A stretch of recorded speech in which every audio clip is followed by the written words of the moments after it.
नमस्कार दोस्तों, स्वागत है आप सभी का आपके अपने YouTube चैनल ऑब्जेक्टिव सेंटर पर। इस वीडियो में हम लोग ब्रह्मांड से रिलेटेड कुछ इंपॉर्टेंट क्वेश्चन देखेंगे जो कि आपके एग्जाम की दृष्टि से बहुत ही महत्वपूर्ण रहेंगे। तो चलिए स्टार्ट करते हैं।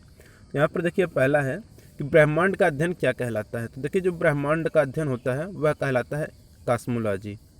ठीक। अगला है कि ब्रह्मांड में सबसे प्रचुर मात्रा में पाया जाने वाला तत्व कौन सा है। तो देखिए ब्रह्मांड में जो सबसे प्रचुर मात्रा में पाया जाने वाला तत्व है वह हाइड्रोजन है। दूसरा कौन सा होता है तो हीलियम होता है। ठीक। अगला कि ब्रह्मांड का मौलिक कण क्या है। तो हिग्स बोसान है ब्रह्मांड का मौलिक कण। गॉड पार्टिकल क्या कहलाता है। तो गॉड पार्टिकल जो होता है वह हिग्स बोसान कहलाता है। Higgs boson. हब्बल का नियम किससे संबंधित है। तो देखिए जो हब्बल ने नियम दिया था वह खगोलकी से संबंधित है। अगला कि ब्रह्मांड में लगातार प्रसार की घटना क्या कहलाती है। तो ब्रह्मांड में लगातार प्रसार की घटना बिग बैंग कहलाती है। बिग बैंग सिद्धांत का प्रतिपादन किसने किया था। तो देखिए बिग बैंग सिद्धांत जो प्रतिपादित किए थे वह बेल्जियम के जॉर्ज लैमेंटर ने 1966 ईस्वी में किया था। बिग बैंग थ्योरी वही महाविस्फोट सिद्धांत होता है हिंदी में। ब्रह्मांड में विस्फोटी तारा क्या कहलाता है। तो ब्रह्मांड में जो विस्फोटी तारा होता है वह अभिनव तारा या सुपरनोवा कहलाता है। अगला कि ब्रह्मांड की आयु कितनी है। तो ब्रह्मांड की जो आयु है वह 13.7 बिलियन वर्ष है। अगला है कि ब्रह्मांड का व्यास कितना है। तो जो ब्रह्मांड का व्यास है वह 10⁸ प्रकाश वर्ष है। अगला है कि एक वर्ष में प्रकाश द्वारा तय की गई दूरी क्या कहलाती है। तो एक वर्ष में प्रकाश द्वारा तय की गई जो दूरी होती है वह प्रकाश वर्ष कहलाता है। प्रकाश वर्ष किसका मात्रक है। तो ये आपको भी पता होगा, जो प्रकाश वर्ष है यह दूरी का मात्रक है। दूरी का सबसे बड़ा मात्रक क्या है। दूरी का सबसे बड़ा मात्रक होता है पार्सेक। और आपको भी पता होगा कि एक पार्सेक बराबर होता है 3.26 प्रकाश वर्ष, और एक प्रकाश वर्ष बराबर होता है 9.46 गुणे 10⁻12 किलोमीटर, या 9.46 गुणे 10⁻15 मीटर होता है। तो ये आपको याद रखना है कि सबसे बड़ा मात्रक दूरी का होता है पार्सेक, और एक पार्सेक बराबर होता है 3.26 प्रकाश वर्ष, और एक प्रकाश वर्ष बराबर होता है 9.46 गुणे 10⁻15 मीटर। सूर्य सौरमंडल का केंद्र है किसने कहा था। तो सूर्य सौरमंडल का केंद्र है यह कहा था कॉपरनिकस ने, जो कि पोलैंड के रहने वाले थे। ठीक। अगला कि पृथ्वी ब्रह्मांड का केंद्र है यह किसने कहा था। तो जो पृथ्वी ब्रह्मांड का केंद्र है यह कहा था टालमी ने। ये कहाँ के थे तो अमेरिका के थे। ब्लैक होल का सिद्धांत किसने दिया था। तो ब्लैक होल का सिद्धांत दिया था एस चंद्रशेखर ने। ये हो गया ब्लैक होल, वही सुब्रमण्यम चंद्रशेखर ने दिए थे ब्लैक होल सिद्धांत। अगला है कि अंतरिक्ष यात्री को आकाश कैसा दिखता है। तो अंतरिक्ष यात्री को जो आकाश दिखता है वह काला दिखता है। पृथ्वी से आकाश कैसा दिखता है तो नीला दिखता है।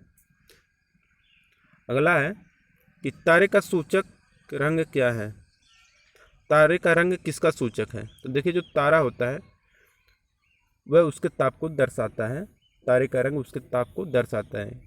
जो जितना चमकेगा उसका ताप उतना ही ज़्यादा होगा। तारे का टिमटिमाना किसके कारण होता है। तो देखिए तारों का टिमटिमाना होता है प्रकाश के अपवर्तन के कारण। अगला कि ध्रुव तारा इंगित करता है किससे। तो ध्रुव तारा जो होता है यह उत्तर की दिशा को इंगित करता है। तारों का सुंदर पैटर्न क्या कहलाता है। तो तारों का जो सुंदर पैटर्न होता है यह तारामंडल कहलाता है। तारामंडलों की कुल संख्या कितनी है। तो तारामंडलों की कुल संख्या है 89। ठीक। सबसे बड़ा तारामंडल कौन सा है। तो देखिए सबसे बड़ा जो तारामंडल है वह है सेंटारस, जिसमें कि 94 तारे हैं। और सबसे छोटा जो तारामंडल है वह है हाइड्रा, जिसमें कि 68 तारे हैं। ये हो गया आपका। तारों के बड़े बड़े गुच्छों का समूह क्या कहलाता है। तो तारों के बड़े बड़े गुच्छों का जो समूह होता है वह गैलेक्सी कहलाता है, और इसका जो व्यास होता है 10⁵ प्रकाश वर्ष होता है।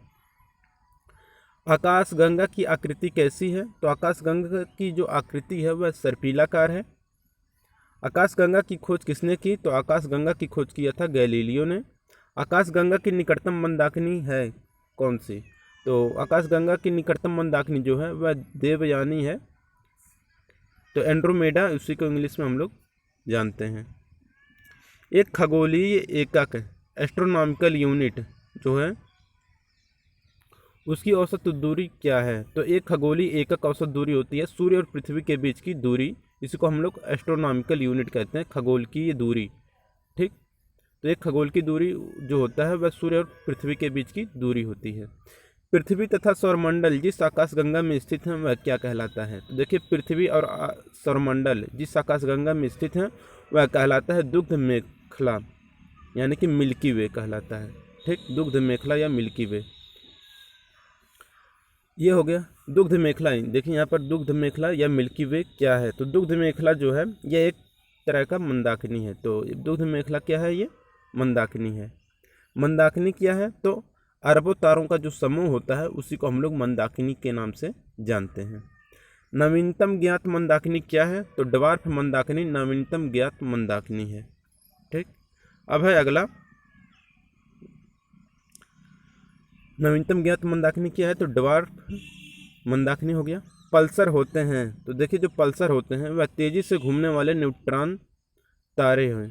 ठीक, पल्सर जो होते हैं तेजी से घूमने वाले न्यूट्रॉन तारे हैं। धूल और गैसों के बादल को क्या कहा जाता है? तो धूल और गैसों के बादल को नेबुला कहा जाता है। नेबुला यानी कि निहारिका। ठीक, 76 वर्षों के अंतराल पर दिखाई देने वाला धूमकेतु क्या कहलाता है? तो देखिए 76 वर्षों के अंतराल पर दिखाई देने वाला जो धूमकेतु होता है उससे हम लोग हेली के नाम से जानते हैं। और ये जो धूमकेतु था यह इसके पहले जो था सन 1986 ईस्वी में देखा गया था। ठीक, और क्या है कि हर ये 76 वर्षों के बाद धूमकेतु दिखाई पड़ता है। तो 1986 में दिखाई दिया था अंतिम बार। अब 76 अगर जैसे कि अब यहाँ पर 1986 है, इसी में 76 और जोड़ देंगे तो हमें पता चल जाएगा ये कितना आ जाएगा, 2062 आ जाएगा ना। तो 2062 जो आएगा तो उसमें भी सन 2062 में भी ये हेली धूमकेतु पुनः दिखाई देगा। तो ये 76 वर्षों के अंतराल पर दिखाई देते हैं। तो देखिए यहाँ पर 76 वर्षों के अंतराल पर दिखाई देने वाला धूमकेतु हेली है। अंतिम बार 1986 में दिखा था। तो अब है अगला कि हेली धूमकेतु पुनः कब दिखाई पड़ेगा? तो 2062 में दिखाई देगा। ठीक, तो हेली धूमकेतु 2062 में अब फिर दिखाई देगा। तो दोस्तों ये कुछ इंपॉर्टेंट क्वेश्चन थे जो कि ब्रह्मांड से रिलेटेड थे। अगर ये वीडियो आपको अच्छा लगा हो तो वीडियो को ज़रूर लाइक करिए और अपने दोस्तों के साथ शेयर करिए। अगर आपने हमारा टेलीग्राम चैनल अभी ज्वाइन नहीं किया तो आप लोग उसे ज्वाइन कर लें, वहाँ पर आपको PDF भी मिल जाएगा। वीडियो को आप लोग ज़रूर लाइक करिए, शेयर करिए अपने दोस्तों के साथ, और ऐसे ही वीडियो देखने के लिए चैनल को ज़रूर सब्सक्राइब करें। मिलेंगे नेक्स्ट वीडियो में। Thank you.